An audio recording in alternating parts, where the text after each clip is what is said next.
यज्ञ नायक और दोनों महामंडलेश्वर पीछे हमारे संजय साजन जी के पास पहुंचकर अपने ड्रेस को परिवर्तित कर लें। जब तक ये ड्रेस बदल कर आते हैं तब तक थोड़ी सी चर्चा हम आपसे कर लेते हैं। सभी को मालूम है भगवान रामचंद्र जी के भक्त कौन हैं?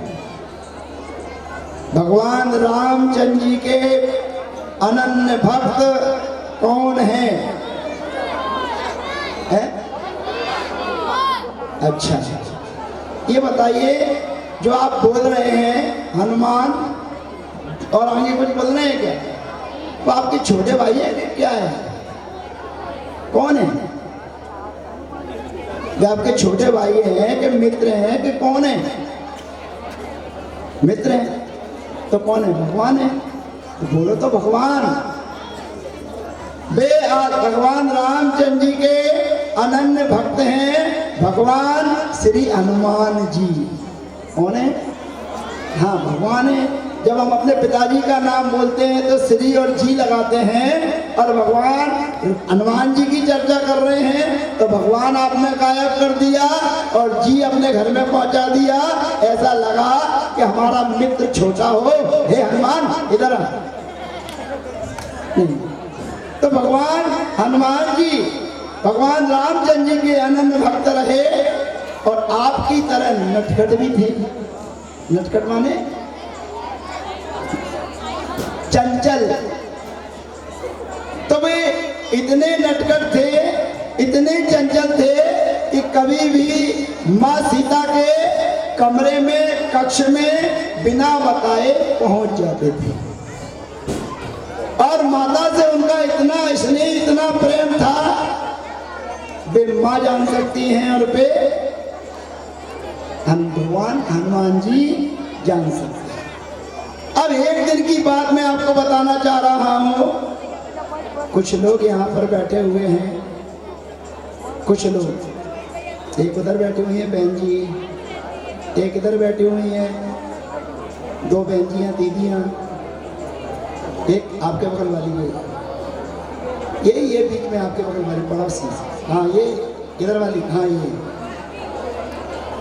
हाँ बहन जी जय जी नहीं, ये वही है खेत में खड़े रहने वाला आदमी, जानते हैं? जो खेत में खड़ा हुआ आदमी रहता है वो ना खाता है और ना दूसरों को खाने देता है। इसी प्रकार धर्म की चर्चा ना ये पी रही है और ना अपने दोनों पड़ोसियों को पीने दे रही है। तो मैं चर्चा कर रहा था भगवान हनुमान जी की कि वे इतने नटखट थे, इतने चंचल थे कि माँ सीता के कमरे में, कक्ष में कभी भी पहुंच जाते थे।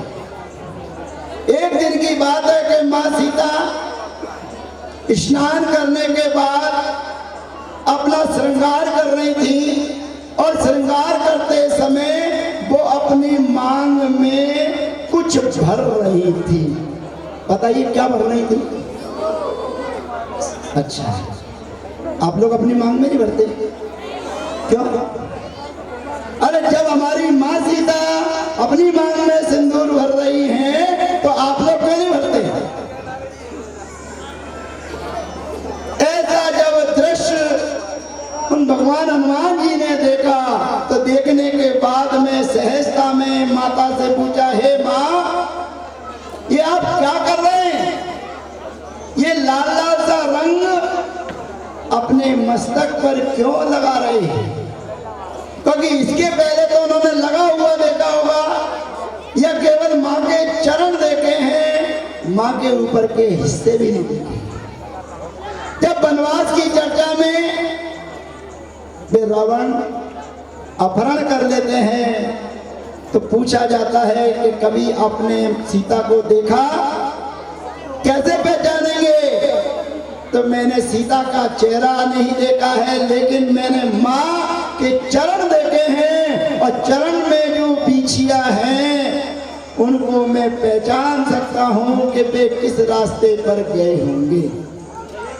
तो अब उन्होंने मांग भरते हुए देखा और मांग भरते हुए अनायास उन्होंने पूछ लिया, हे माँ, जे आप क्या कर रहे हैं?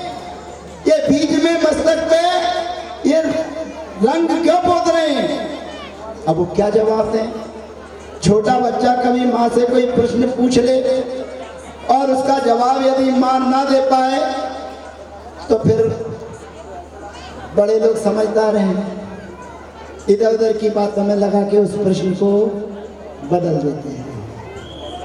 अब जब भगवान हनुमान जी ने माता सीता से ये प्रश्न किया तो उत्तर तो देना ही था, तो उत्तर देते हुए क्या उत्तर दिया, बड़े ध्यान से सुना। उन्होंने उत्तर दिया कि जो मैं बीच में जो सिंदूर लगा रही हूं, इस सिंदूर लगाने का मेरा उद्देश्य ये है कि तुम जिसकी आराधना करते हो, जो आपके आराधक हैं, ऐसे प्रभु की दीर्घ आयु की कामना के लिए मैं इसको भर रही हूं। किसकी दीर्घ आयु? भगवान श्री रामचंद्र जी, माने भगवान श्री रामचंद्र जी की दीर्घ आयु हो, इसलिए मैं इस स्थान पर सिंदूर भर रही हूं। तो वे हनुमान जी नटखट और चंचल तो थे ही। अब उन्होंने कहा कि मेरे प्रभु की दीर्घ आयु के लिए मेरी माँ इस स्थान पर सिंदूर भर रही है, तो हो सकता है कि इससे उनकी आयु 200 साल बढ़े, हो सकता है कि इससे उनकी आयु 100 साल बढ़े, हो सकता है कि इससे उनकी आयु 500 साल बढ़े, तो क्यों ना उनकी आयु हजारों साल, लाखों साल बढ़ जाए। बस ऐसा सोचते सोचते एक दिन माँ सीता अपने कक्ष में नहीं थी और भगवान हनुमान जी नटखट करते हुए चुपके से माँ सीता के कक्ष में घुस गए। और जब माँ सीता के कक्ष में पहुंच गए तो उनका उद्देश्य क्या था? आज तो मुझे अपने प्रभु की लाखों वर्षों की आयु की कामना करना है, क्योंकि इतने स्थान पर 100 वर्ष, 200 वर्ष, 500 वर्ष की आयु की कामना की जाती है। तो फिर अब मैं क्या ना करूं? तो सिंदूर जो माँ सीता का रखा हुआ था, वे हनुमान जी ने क्या किया? बस अपने पूरे शरीर पर पोत लिया। और जब अपने पूरे शरीर पर उन्होंने पोत लिया तो पूरे शरीर पर पोत ही रहे थे और शरीर पुत गया था। इतने में माँ सीता जी आ गई और जब सीता जी आई तो उन्होंने देखा और देखने के बाद पूछा, हे हनुमंत, ये तुम क्या कर रहे हो? ये तुम्हारा बचपना अभी तक गया नहीं? ये तुमने मेरा पूरा सिंदूर ही खर्च कर दिया। अब मैं 2 महीने का काम कहां से करूंगी? कल क्या लगाऊंगी? तो अब प्रश्न आपके बीच में है, उसका उत्तर समझने की कोशिश करना। श्री हनुमान जी कहते हैं हे मां, जब आप अपने इतने छोटे से स्थान पर इतना सा सिंदूर लगाकर मेरे प्रभु की दीर्घ आयु की कामना कर रही हैं, तो मैंने भी सोचा कि 100, 200, 500 साल की आयु दीर्घ हो जाएगी तो उससे क्या होगा? अरे और ज्यादा आयु होना चाहिए, इसलिए मैंने अपने पूरे शरीर पर सिंदूर पोत लिया। अब माता तो खैर ठीक है, क्या कहे क्या ना कहे, लेकिन उनका जो सिंदूर पोतना था कि मेरे प्रभु की आयु लाखों हजारों वर्ष तक रहे, तो आज लाखों हजारों वर्ष भगवान हनुमान रामचंद्र जी को हमारे और आपके बीच से, हमारे बीच में नहीं है, लेकिन हमारे हृदय में ऐसा कोई भी व्यक्ति ना होगा जिसके हृदय में भगवान श्री राम ना हो। और उन्होंने प्रकट करके भी दिखा दिया कि आपको देखना है तो देख लीजिए, मेरे हृदय में दोनों विराजमान हैं। आप अपना सीना खोल कर दिखाएं तो लाल लाल पानी जरूर दिखेगा, कुछ और नहीं दिखने वाला। लेकिन उन्होंने अपना सीना चीर कर दिखा दिया कि देखिए मेरे प्रभु त्रिलोकीनाथ यहाँ पर विराजमान हैं। तो कहने का मेरा अभिप्राय यह है कि उन्होंने जो सिंदूर पोता कि मेरे प्रभु की लाखों वर्षों की आयु हो, करोड़ों वर्षों की आयु हो, तो आज करोड़ों वर्षों की, लाखों वर्षों की आयु उनकी जीवंत है। लेकिन वो सिंदूर उन्होंने जो पोता था वो अपने प्रभु की दीर्घ आयु के लिए पोता था, लेकिन अब हम और आप क्या कर रहे हैं? उन्होंने तो नटखटता में पोता था कि मेरे प्रभु की दीर्घ आयु हो। तो जब से लोगों ने देखा कि श्री भगवान हनुमान जी ने अपने पूरे शरीर पर सिंदूर पोत लिया है, तो उस दिन से हम और आप श्री भगवान हनुमान जी के शरीर पर क्या कर रहे हैं? क्या कर रहे हैं?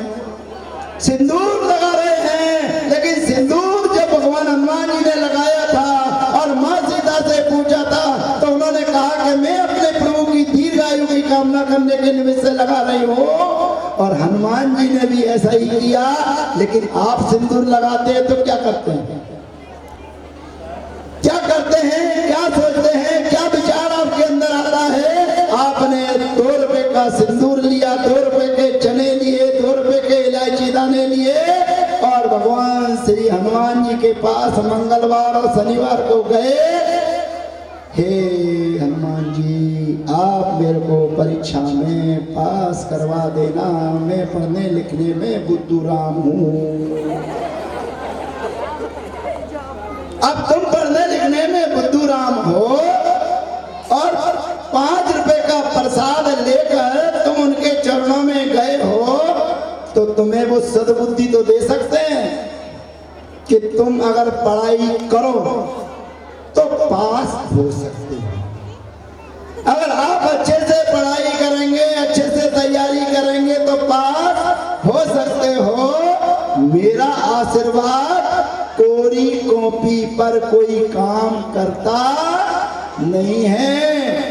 तो ऐसे ही शिक्षक लोग यहाँ पर बैठे हुए हैं। एक बच्चे ने प्रश्न पत्र के उत्तर में प्रश्न नंबर 1, प्रश्न नंबर 2, प्रश्न नंबर 3, तो उसने प्रश्न नंबर 1 लिखा और उत्तर लिखा श्री राम श्री राम श्री राम श्री राम श्री राम श्री राम श्री राम। फिर 4-5 लाइनों में लिखा था कि 5 लाइनों में लिखिए, 200 शब्दों में लिखिए, 250 शब्दों में लिखिए। और जब 250-300 शब्द हो गए, फिर दूसरा प्रश्न लिखा और उसका उत्तर लिखा, फिर श्री राम श्री राम श्री राम लिखा। और ऐसे 10 प्रश्नों के उत्तर लिखने के बाद में अंत में वो छात्र लिखता है, गुरुजी मेरे को श्री राम के अलावा कुछ आता नहीं है, अब जो कुछ करना है तो आपको करना। और गुरुजी ने जब कॉपी जांची और जांचने के बाद में नीचे लिखा, बेटा तेरे को कुछ नहीं आता है, जो कुछ करेंगे वो भगवान श्री राम करेंगे, तो ये कॉपी तू लेके उन्हीं के पास जा। ये तेरी कॉपी वही जांचेंगे, मेरे में इतनी सामर्थ्य नहीं है। तो मेरी बात समझ गए? हमको परीक्षा में अच्छे नंबर मिलेंगे, हम पढ़ाई करेंगे तब। अगर हम अच्छी पढ़ाई करेंगे, ये जितने भी छात्र बैठे हुए हैं, एक कक्षा में 40, 50, 60 छात्र होते हैं, पढ़ाने वाले कितने होते हैं? 1। अब पढ़ाने वाले 1 होते हैं, पढ़ने वाले 60 होते हैं। और सबसे ज्यादा हाईएस्ट नंबर 100 में से 100 क्या 60 बच्चों के आते हैं? क्या 50 बच्चों के आते हैं? कितनों के आते हैं? 1, 2, 4, 5। तो बाकी के बच्चे क्या कहते हैं? गुरुजी है ना, उन 5 ही बच्चों से ज्यादा प्यार करते थे, उन्हीं को ज्यादा पढ़ाते थे। फिर 5 बच्चे अपने घर से नाश्ता बना के लाते थे ना गुरुजी को,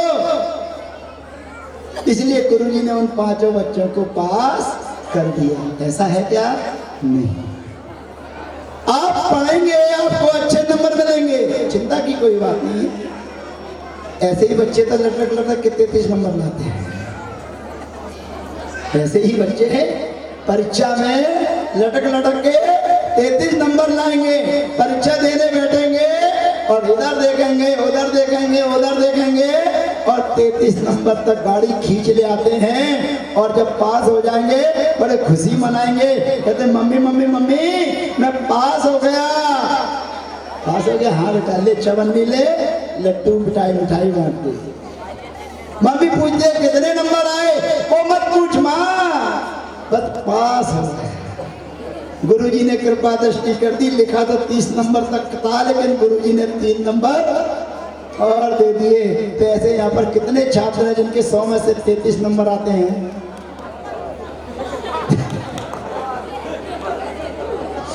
और ऐसे कितने छात्र हैं जिनके 100 में से 100, 99, 98, 97, 96, 95 आते हैं? संत शिरोमणि आचार्य गुरुवर विद्यासागर जी महाराज क्या कहते हैं पता है? एक छात्र उनके पास में आया, छात्र के माता पिता उनके पास में आए और कहा गुरुजी ये बालक ने MBBS, BE, ME, MTech की परीक्षा दी है और हाईएस्ट नंबर प्राप्त किए हैं, पूरे राज्य में सबसे ज्यादा नंबर प्राप्त किए हैं 98%। कितने प्रतिशत? 98। पेपर में देखो इसका फोटो छपा है सबसे ऊपर।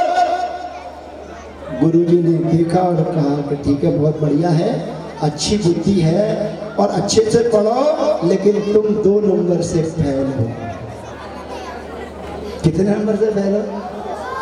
तुम 2 नंबर से फेल हो, क्योंकि तुम्हारे गुरुजी ने 100 नंबर का पढ़ाया है, तुम्हारी पुस्तक में 100 नंबर का लिखा है, तुम्हारे 100 में से 100 आना चाहिए तब तुम पास हो, और तुम्हारे 58 आए तो कितने नंबर से फेल हो? तो बस मेरी बात समझ गए?